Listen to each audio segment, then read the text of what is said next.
مع دخلة السنة الجديدة دي أتمنى إن كل واحد يفُك بقى من جو الحفلات والسهر وهنعمل إيه في راس السنة وهنسهر فين و وهنحفّل فين وهنسافر فين وهنقضّي اليوم إزاي وهنخربها إزاي. والله العظيم كل الكلام ده كلام فاضي، كل الكلام ده كلام ما بيأكّلش عيش، كل الكلام ده كلام بيشِد الواحد أسفل التراب، يعني بيخلّي الواحد عايش في الطينة.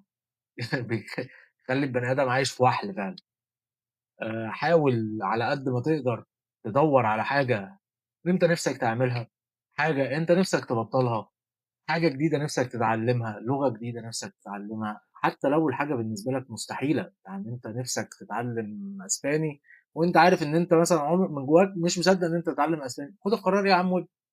أنت نِفْسك تبطّل عادة بتعملها، تبطّل تدخين مثلًا وأنت من جواك بتحب التدخين مش عارف تبطّله إزاي، خُد يا عم القرار.